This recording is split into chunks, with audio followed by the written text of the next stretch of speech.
Bienvenue dans cette nouvelle vidéo. Aujourd'hui, je voulais voir avec toi cette capacité, cette compétence que, qu'il faut, qu'il s'agit de travailler, dans laquelle il s'agit de s'investir si tu veux changer de vie.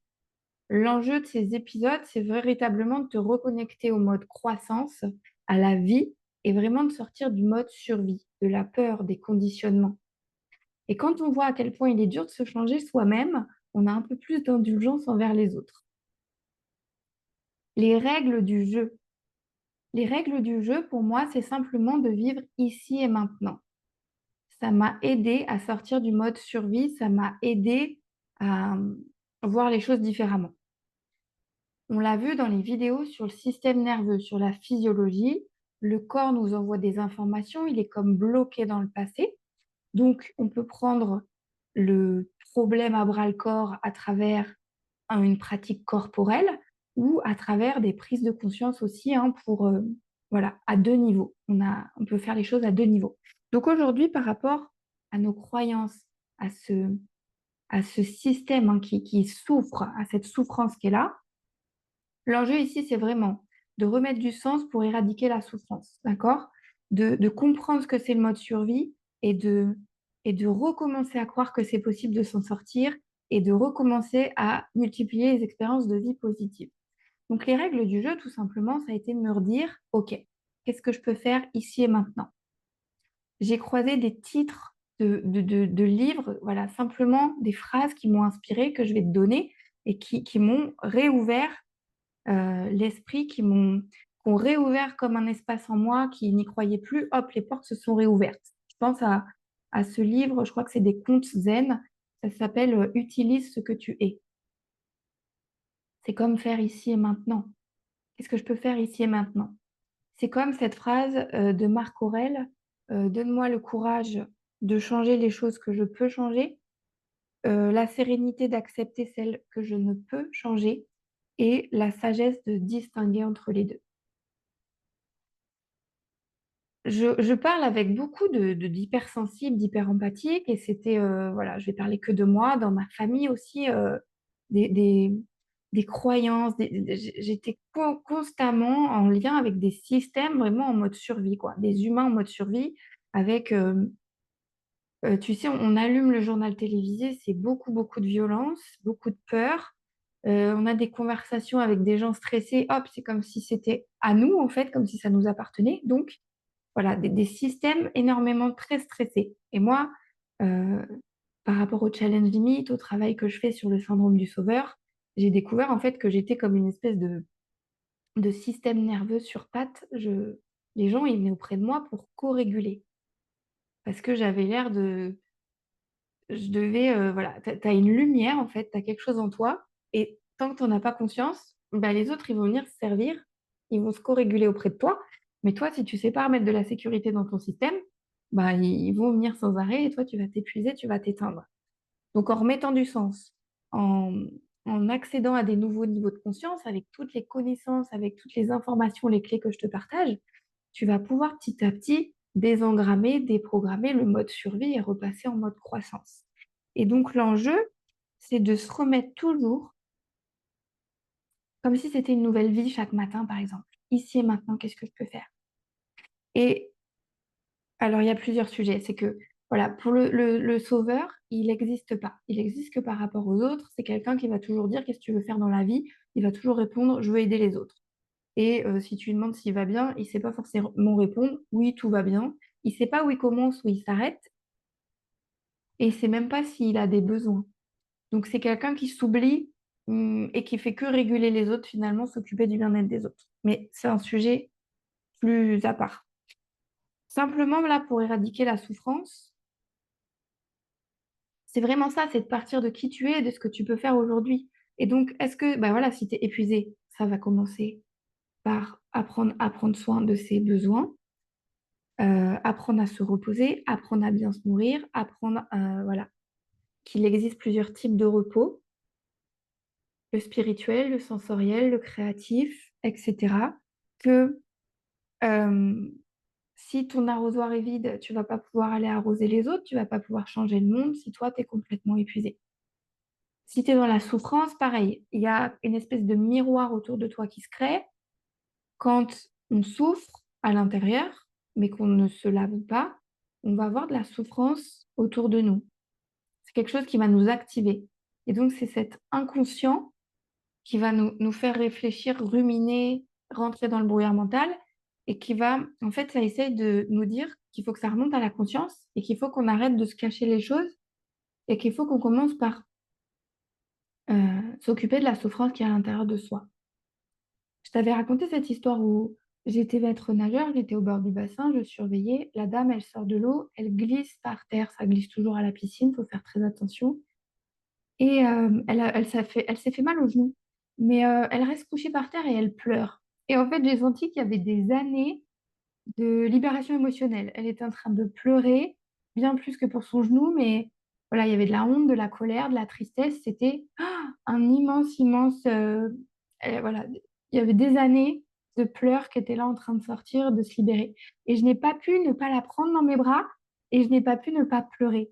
Et en fait, je me suis dit, voilà, maintenant, aujourd'hui que je sais tout ça, ce jour-là, j'ai vu que c'était important de pleurer régulièrement, de libérer régulièrement. Sinon, effectivement, un jour, il y a, tu fais tomber un truc ou tu as un accident tout bête, un incident tout bête, et ben, il y a tout qui sort. Soit de la colère, de la rage, soit de la tristesse à n'en plus finir. Et là, je me suis dit, waouh, j'avais tellement besoin de pleurer, en fait. J'avais tellement besoin de libérer. Et donc, ça venait en miroir appuyer sur ma souffrance. Et aussi, grâce à mon hyper-empathie, j'ai compris là qu'il allait falloir que ça se reproduise plus, en tout cas pour moi, que j'aille apprendre à gérer mes émotions, que j'aille savoir, voilà, comment je vais faire pour libérer petit à petit la souffrance, la tristesse, et pas comme ça par déflagration intense, parce que derrière ça, ça te prend beaucoup, beaucoup d'énergie, donc après, tu es très fatigué, et puis tu as l'impression que tu t'en sors pas, alors qu'en fait, tu libères des émotions et que c'est complètement naturel, mais voilà, c'est vraiment sous-coté et sous-estimé de pleurer, tout simplement pour, voilà.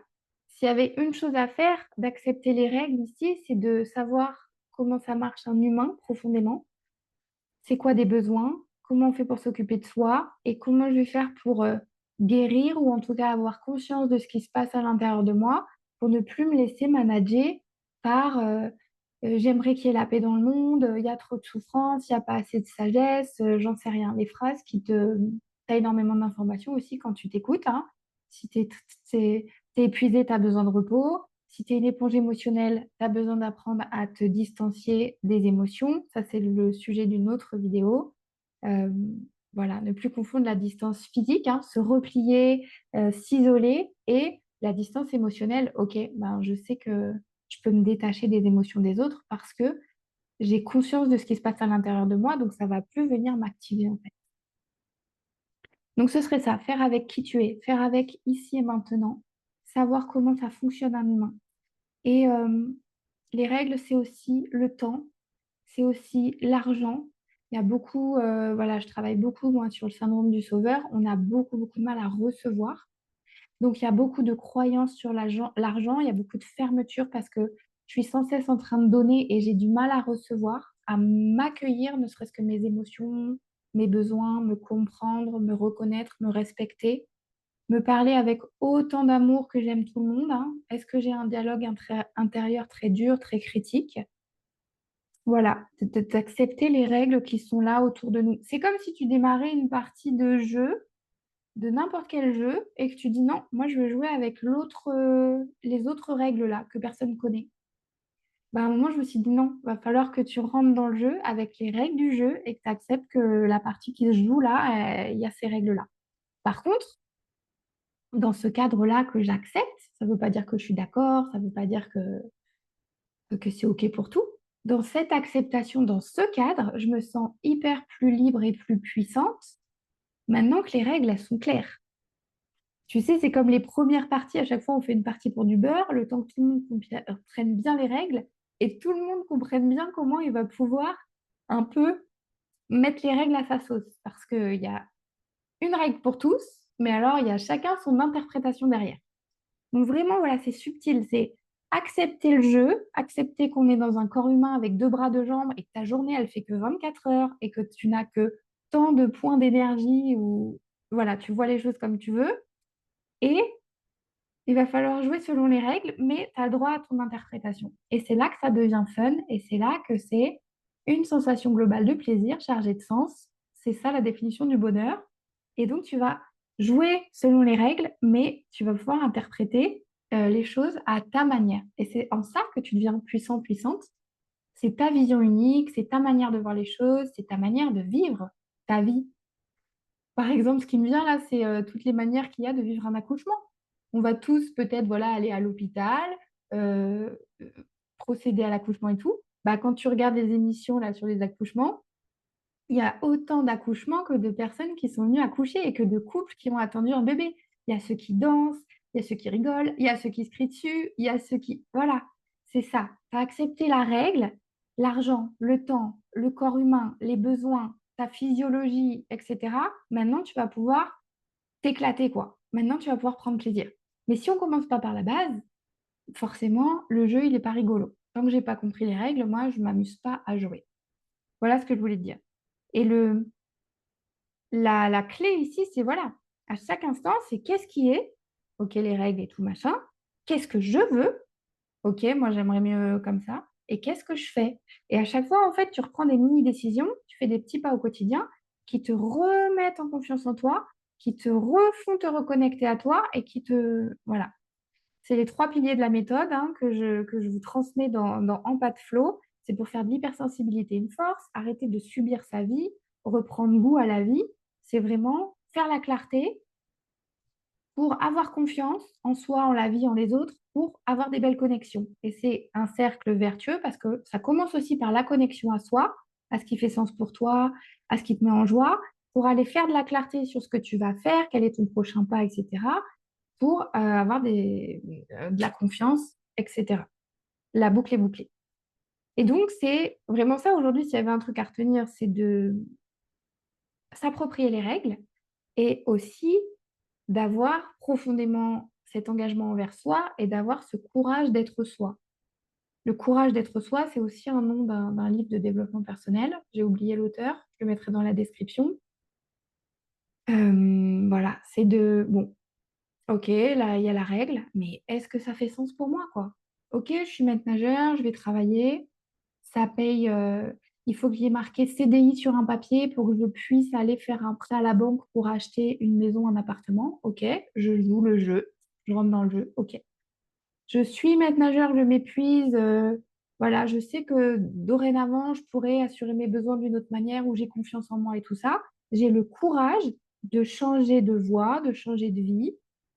Euh, Parce que je ne peux pas changer les gens, les choses, le système dans lequel je suis. J'ai le courage de changer ce que je peux changer, donc le courage d'être moi, pour aller remettre du sens et me créer une nouvelle voie pour que moi, chaque jour de mon quotidien, il ait du sens et que je puisse co-créer un monde qui ait du sens, pour pas participer à co-créer un monde qui a plus de sens. Donc voilà, où est-ce que tu peux avoir le courage d'être toi? Et c'est que des petites choses, je ne parle pas de devenir youtubeur, influenceur ou je sais pas quoi, c'est en quoi je peux me repositionner en chaque instant. C'est ça, devenir le leader de soi-même. Le leader de soi-même, c'est juste, je suis fatiguée, je vais dormir. J'ai faim, ok. J'ai envie de sucre, mais j'ai besoin de bon sucre. Ok, qu'est-ce que je peux faire ici et maintenant? Euh, j'ai envie de changer le monde. Ouais, mais bon, tu te prends pour qui? Bah, tu commences par créer une vie qui a du sens pour toi.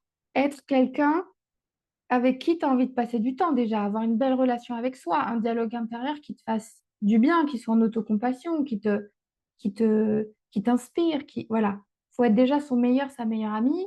Et puis après, ben, tu vas voir qu'au niveau de ton écosystème famille, tes enfants, tes parents, tes amis, peu importe, paf, dès qu'il y en a un qui se redresse dans son leadership, ne serait-ce que de suivre sa raison d'être et de refaire des choses au quotidien qui ont du sens, il y a tout qui bouge autour de toi, quoi. C'est assez incroyable. Et c'est ça, c'est là où je vous parle de rayonner, c'est là où je vous parle de voilà, changer de vie, repasser en mode croissance. Ok, j'ai compris le mode survie. Merci mon système de m'avoir protégé tout ce temps. Maintenant, j'essaye de choisir de faire autrement. et je choisis chaque matin et c'est inconfortable et ça fait peur et j'y vais parce que c'est fun. Parce que j'ai intériorisé les règles du jeu, j'ai compris. Mais par contre, je les joue à ma manière. La partie, elle va se jouer avec du fun si j'en ai envie, avec du perfectionnisme si j'en ai envie, avec ce que tu veux. Mais t'en as conscience. Et quand t'en as conscience, un homme averti en vaut deux.